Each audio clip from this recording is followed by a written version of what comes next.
Hello BookTube, welcome back to the History Shelf. I am your host Peg, and welcome to this edition of New History on the Horizon, where I collect all of the recently released and or upcoming history books for your edification and viewing enjoyment.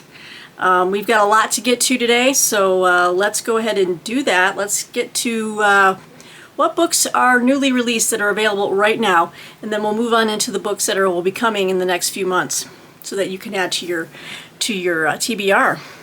This book I'm actually assigned to review for Book Browse, and it is On Savage Shores, How Indigenous Americans Discovered Europe by Carolyn Dodds Pennock, and it's put out by Knopf Books, Alfred A. Knopf Books. I'm very excited. Got the finished copy, which is great for review purposes. I can quote confident that I've got the final copy here. So what is this book about, which is available right now? It's a landmark work of narrative history that shatters our previous Eurocentric understanding of the Age of Discovery by telling the story of the indigenous Americans who journeyed across the Atlantic to Europe after 1492. We have long been taught to presume that modern global history began when the Old World encountered the New, when Christopher Columbus discovered America in 1492. But as Carolyn Dodds Pennock conclusively shows, of thousands of Aztecs, Maya, Totonacs, Inuit, and others, enslaved people, diplomats, explorers, servants, traders, that the reverse was true. They discovered Europe. For them, Europe comprised savage shores, a land of riches and marvels, yet it was perplexing for its brutal disparities of wealth and quality of life, and its baffling beliefs. The story of these indigenous Americans abroad is a story of abduction, loss, cultural appropriation, and as they saw it, apocalypse. A story that has largely been absent from our collective imagination of the times. Let's see here.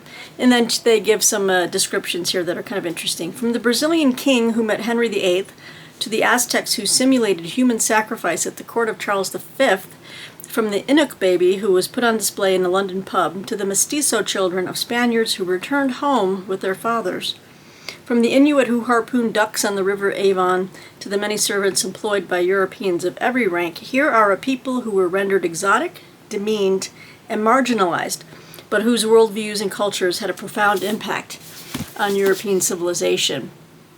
So this is a very recent release.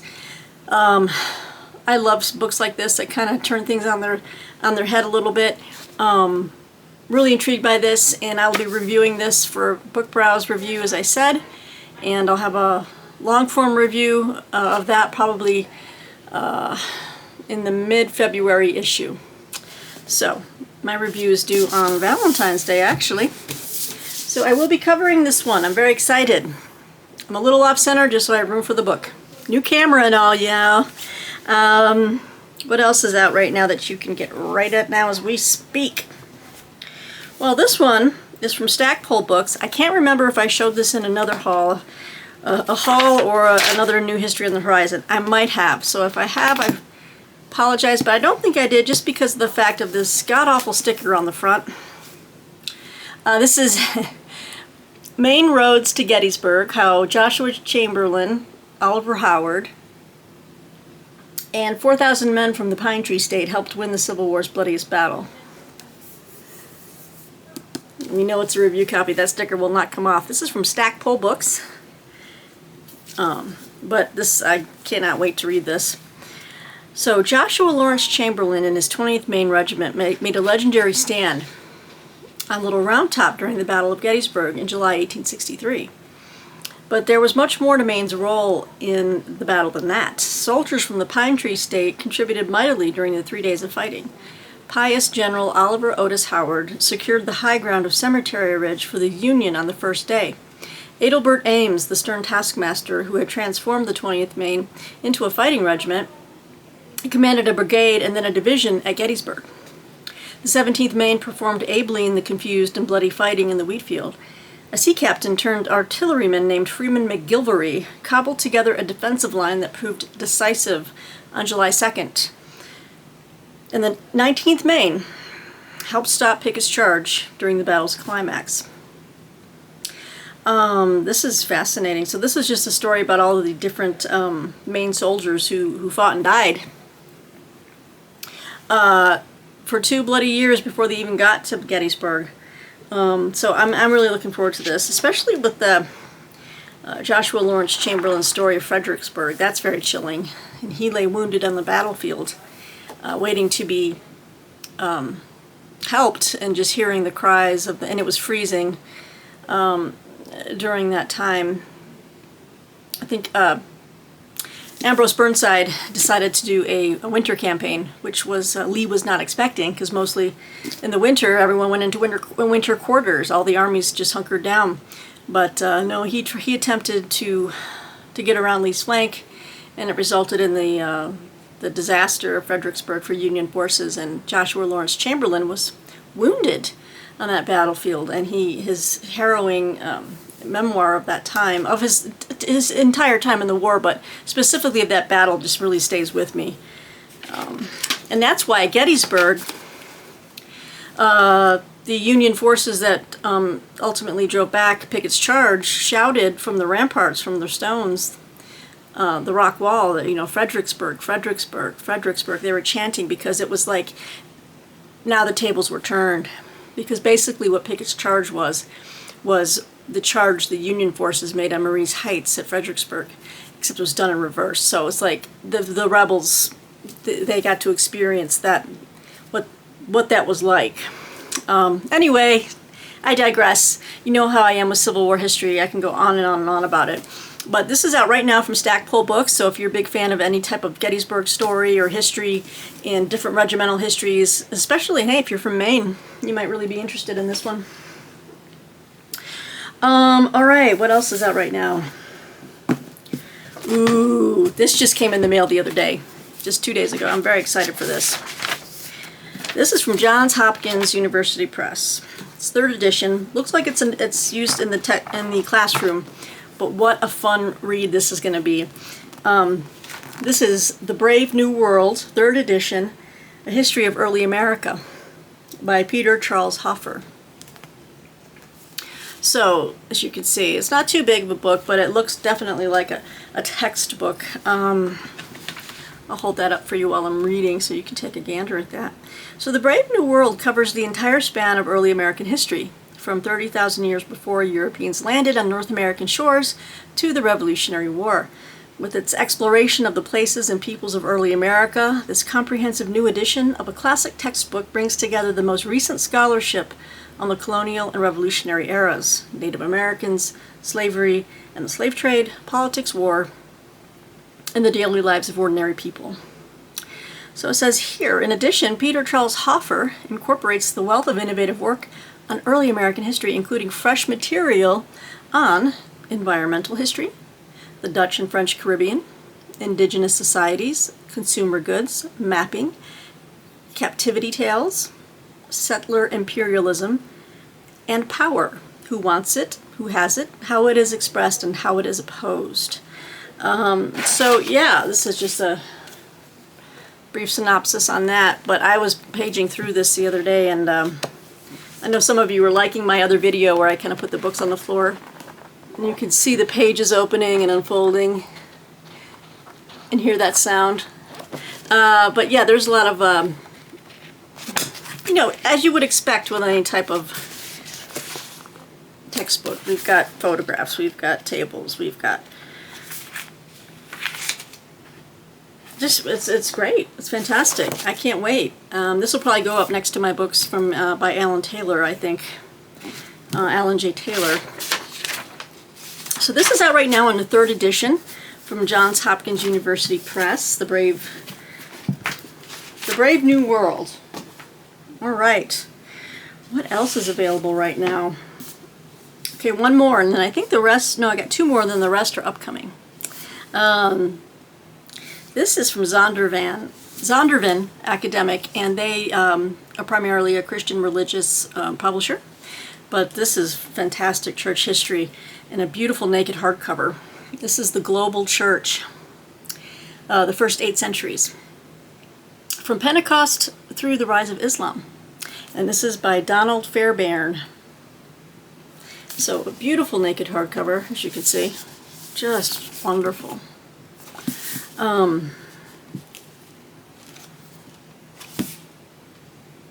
The Christian church of the early centuries spread throughout much of Asia, Africa, and Europe, spoke many languages, was situated within diverse cultural settings, and had varied worship practices. Yet it maintained a vital unity on core teachings at the heart of the Christian faith.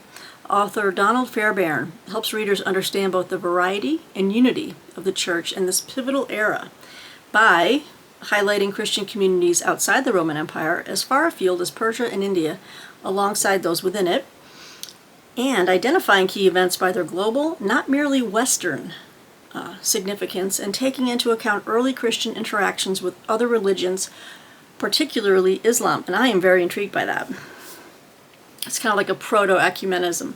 The global church, the first 8 centuries, is an ideal introduction to the formative centuries of Christian history that broadens the narrative often recounted and places it more firmly in its varied cultural contexts. So, I've got a lot of books on church history, and they vary in quality, but I find that these type of books can be really enjoyable because they make it just easy on the eyes. It's very graphic. You're not going blind on dense text and footnotes, although I love footnotes.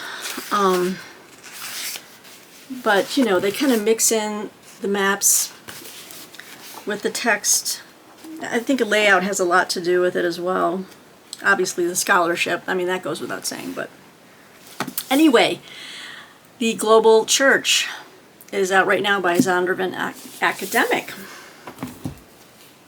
All right, let's get into stuff that is not yet out. This is on my Kindle. I am commissioned to review this for a publication, and anonymously. But this is, in fact, this is due on the 6th. Oops, let me see if I can show you the picture. But this, and I haven't read this author's first book, but I think I might if I enjoy this one. And this is A Village in the Third Reich by Julia Boyd. The subtitle is How Ordinary Lives Were Transformed by the Rise of Fascism. Now, Julia Boyd wrote Travelers in the Third Reich, so this is kind of like almost like in a series of books on this. So this kind of just focuses on, and this is coming out in March, so this is coming out almost next month, but we're still in January, if you can believe it. It feels like it's already February. This is coming out in March, and I don't think I have the press. It's getting blurbs from a lot of different people. It says here, hidden deep in the Bavarian mountains lies the picturesque village of Oberstdorf, a place where for hundreds of years people lived simple lives while history was made elsewhere. Yet even this remote idyll could not escape the brutal iron grip of the Nazi regime. Within its pages within this book, we encounter people from all walks of life: priests, farmers, and nuns, Nazi officials, veterans, and socialists, slave laborers, school children, and aristocrats. We meet the Jews who survived and those who didn't, the Nazi mayor who tried to shield those persecuted by the regime, and a blind boy whose life was judged not worth living. This is a tale of conflicting loyalties and desires, of shattered dreams, but one in which, ultimately, human resilience triumphs. These are the stories of ordinary lives at the crossroads of history, laying bare their action, apathy, and grief. So I'm looking forward to reading this. In fact, I'll be reading it today. I gotta start getting into that. So this is coming out in March, A Village in the Third Reich. Okay, the dogs are kissing each other in the corner. You don't want to see this. Let's see if I have a cover for this book. The other book that's coming out, I wish there was a nice cover for me to show you. Is there? There is. So this book is coming out in March. I believe March 7th. And this is The House of Dudley. Oh, I'm so excited to read this. A New History of Tudor England by Joanne Paul. And so this book tells the shocking and extraordinary story of the most conniving, manipulative Tudor family you've never heard of, the dashing and daring Dudleys. Each Tudor monarch made their name with a Dudley by their side, or by crushing one beneath their feet. The Dudleys thrived at the court of Henry VII, but were sacrificed to the popularity of Henry VIII. Are you all right? Rising to prominence in the reign of Edward VI, the Dudleys lost it all by advancing Jane Grey to the throne over Mary I. That was until the reign of Elizabeth I, when the family was once again at the center of power and would do anything to remain there. With 3 generations of felled favorites, what was it that caused this family to keep rising so high and falling so low? Here for the first time is the story of England's Borgias, a noble house competing in a murderous game for the English throne. Witness cunning, adultery, and sheer audacity from history's most brilliant, bold, and deceitful family. Joanne Paul welcomes you to the House of Dudley. Bitches. Okay? That just is right up my alley. Boop. So, come on. There we go. So, the House of Dudley, this is coming out in March. I should be saying the publishers on... Oh, I have been. This one is Pegasus Books. Yes, okay, so that's from Pegasus Books. What else is coming out? We have a lot. This might be a longer video. This might take me a long time to upload. I don't know if I have a cover for this one. This is coming out March 7th. Oh, I do! This is coming out March 7th. Sounds really intriguing. This is called Arcadian Days, Gods, Women, and Men from Greek Myths by John Sperling. Arcadian Days. So what is this one about? And this is also from Pegasus Books. In Arcadian Days, award-winning historical novelist and playwright John Sperling draws on his lifelong love and knowledge of classical Greek drama and poetry to reanimate 5 great male-female storylines from the Greek myths. The Greek myths, refined by the great poets and playwrights of ancient Greece, distill the essence of human life. Its brief span, its pride, courage, and insecurity, its anxious relationship with the natural world, earth, sea, and sky, represented by powerful gods and monsters, taking inspiration from the incomparably beautiful and intense poetry of Homer, Aeschylus, Sophocles, and Euripides. John Sperling, a lifelong classicist and an award-winning playwright, spins 5 myths for contemporary readers. These captivating tales center on male-female pairs, Prometheus and Pandora, Jason and the sorceress Medea, Oedipus and his daughter Antigone, Achilles and his mother Thetis, Odysseus and Penelope, who in the course of their stories destroyed dynasties, raised and felled heroes, and sealed the fates of men. So I love the Greek myths, and I cannot get enough of reading about that time. I just finished reading a book about, novel about Clytemnestra. Loved it. So that is Arcadian Days, and that's coming out March 7th from Pegasus Books. The author is John Sperling. Okay, let me see what else I have in my handy-dandy Kindle, because there's a lot of stuff going on here. Is this another one? Nope, I already showed that to you. Okay, so I think that's it for what I've got on my Kindle. Another great, fantastic book. I was able to get the print galley for it, which I just started reading last night. I'll be reviewing this for Shelf Awareness. This is The Blazing World, A New History of Revolutionary England, 1603 to 1689 by Jonathan Healy. Very, very stoked for this. The introduction just wet my whistle. I was so ready for this. So this is a fresh, exciting history of 17th century England, a time of revolution when society was on fire and simultaneously forging the modern world.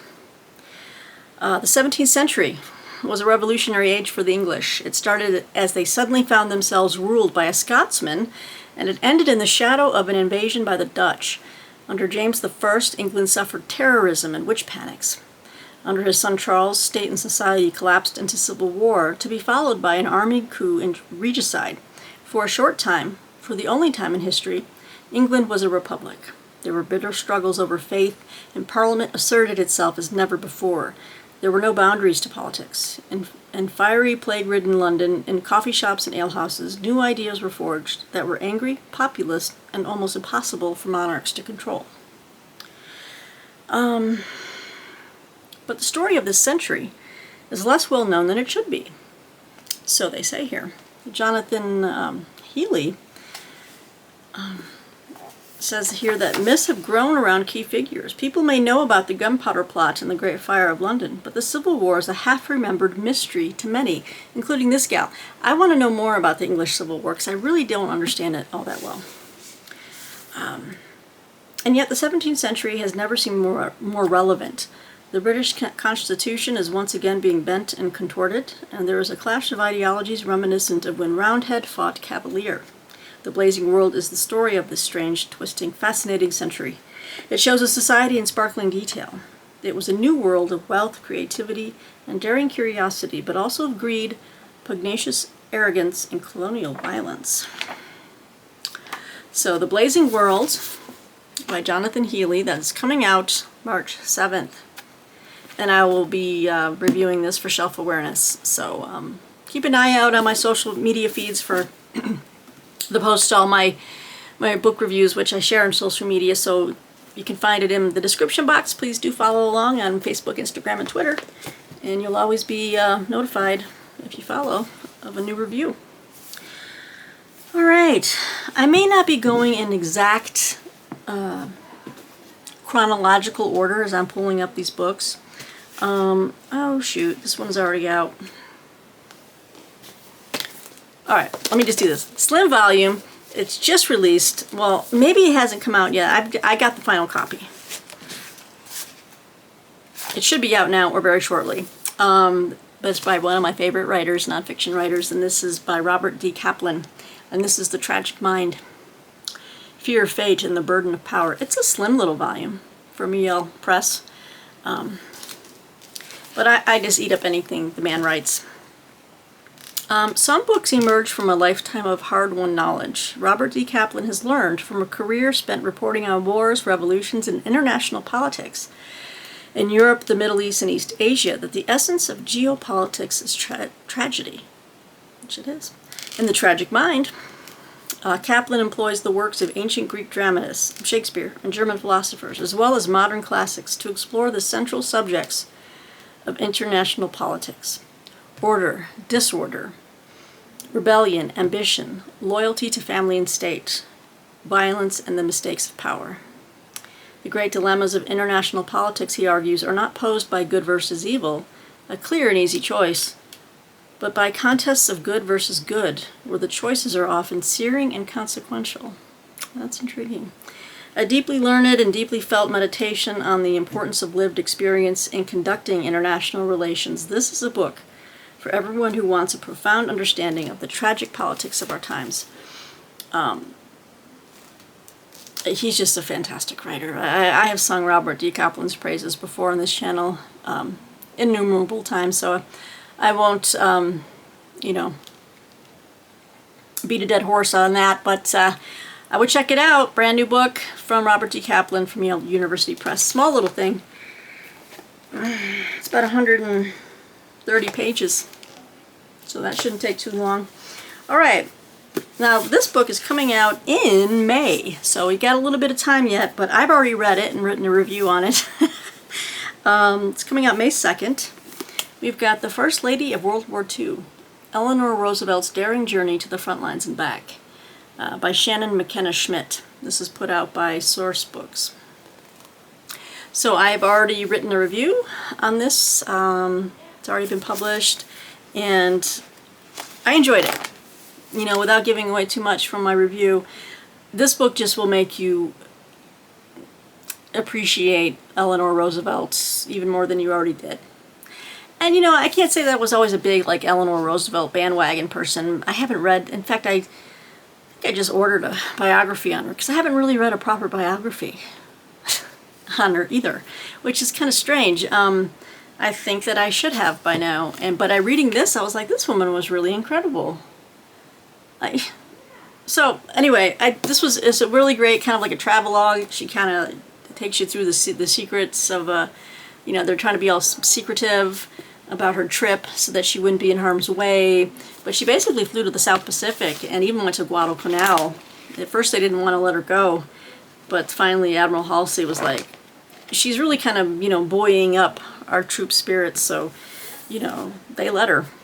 What an amazing woman. So this is coming out in May. I highly recommend you take a look at it. The First Lady of World War II by Shannon McKenna Schmidt.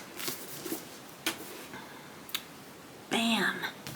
What else is coming up? Ooh, you guys. Another book I'll be reviewing. This book is coming out March 14th. And I've got an advanced copy. This is from St. Martin's Press. This is Hitler's Aristocrats.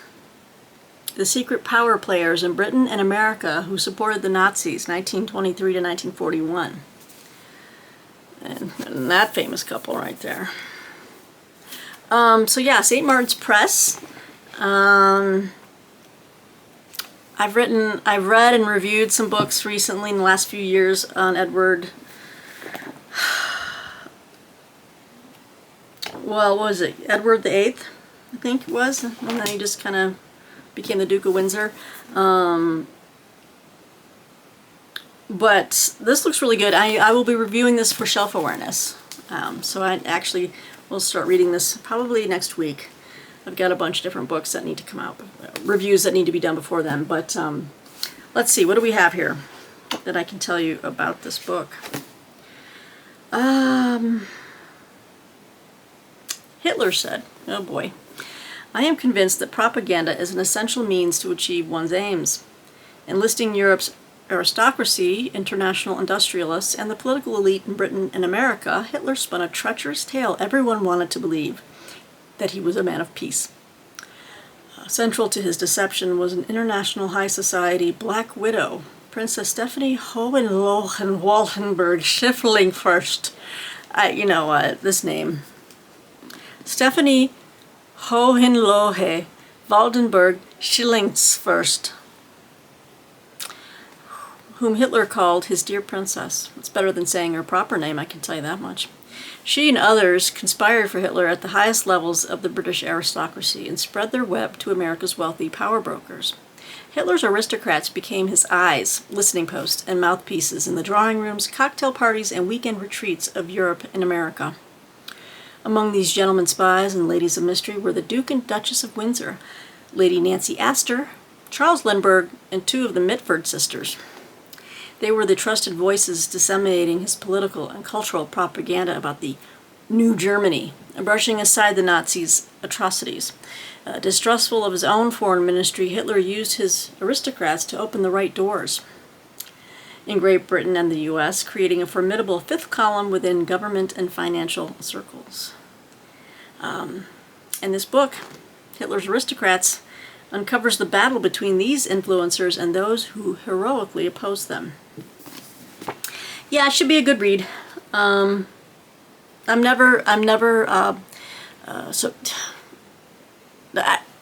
failed to be surprised and appalled at the Duke of Windsor's actions.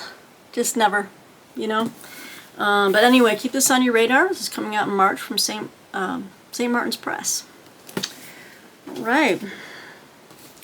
What else have I... Oh, yes. I might be reviewing this for shelf awareness. I don't know yet.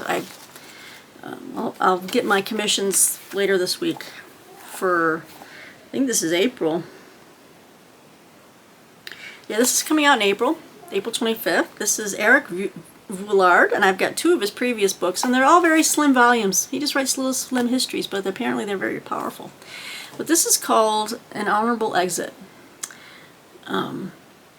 He wrote The Order of the Day, and also, what was the other one that was really The War of the Poor. This is put out by Other Press, and this is my advanced copy. It's a small little volume, as you can see. It's not even 100 and It's 50 pages. It doesn't even look like it's 150 pages, but it is. What do we have here? Delving into the last gasps of the First Indochina War, which was from 1946 to 1954, which saw the communist Viet Minh take control of North Vietnam. Eric Willard vividly illustrates the attitudes that both enabled abuses by French colonialists and ultimately led to their defeat and withdrawal. From the Michelin rubber plantation, where horrific working conditions sparked an epidemic of suicides, to the battlefield, a sense of superiority over the yellow men pervaded European and American forces. And as with so many conflicts throughout history, there were key actors with a motivation deeper than nationalism or political ideology: greed. An honorable exit not only brings to life scenes from the war, but also looks beyond the visceral reality on the ground to the colder calculations of those who seek to benefit from conflict, whether shrewd bankers who can turn a military win or loss into financial gain, or intelligence operatives like the CIA who aim to influence governments across the globe. So, this is coming out in April 25th from Other Press, and I might be reviewing this one, so hang tight. Okay.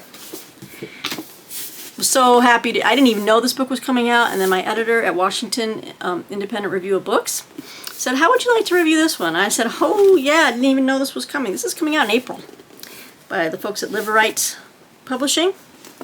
Bam! Cleopatra's Daughter. We've had a lot of people talking about reading for Historathon the Cleopatra biography by Stacy Schiff, but it's like everyone's reading about Cleopatra, and how much can you read about Cleopatra? But how much do we know about Cleopatra's daughter, Selene? We're going to know about it in this book. This is Cleopatra's Daughter, From Roman Prisoner to Egyptian Queen by Jane Draycott. Yep, coming out in April by Liverite Publishing. This is the first biography of one of the most fascinating yet long neglected rulers of the ancient world, Cleopatra Selene, daughter of Antony and Cleopatra. The book got a little banged up in transit, but you know, it's an advanced copy. I'm cool with that. Just so you know, it wasn't me that did this. I don't treat my books like that. I just think that it got jacked up in the mail, as it sometimes does. Years ago, archaeologists excavating near Pompeii unearthed a hoard of Roman treasures, among them a bowl depicting a woman with thick curly hair and sporting an elephant scalp headdress. For decades, theories circulated about her identity, until at last she was ascertained to be Cleopatra Selene, the only surviving daughter of Roman triumvir Mark Antony and Egyptian queen Cleopatra VII. Using this discovery as her starting point and creating a narrative from mere fragments in the archaeological record, historian Jane Draycott reconstructs the exceptional life of this woman who, although born into royalty and raised in her mother's court, was held captive by Augustus Caesar and his sister Octavia after her parents' demise. Yet as Draycott shows, Cleopatra Selene was destined to emerge as an influential ruler in her own right, as queen, alongside King Juba II of Mauritania, an ancient African kingdom. A long overdue historical corrective, Cleopatra's Daughter reclaims a mighty regent and her infamous family for posterity. So I don't know what this might be the final cover. I'm guessing the artwork will be similar, but this is my advanced copy. This is coming out in April, and I will be writing a review for this for the Washington Independent Review of Books. I'm so excited.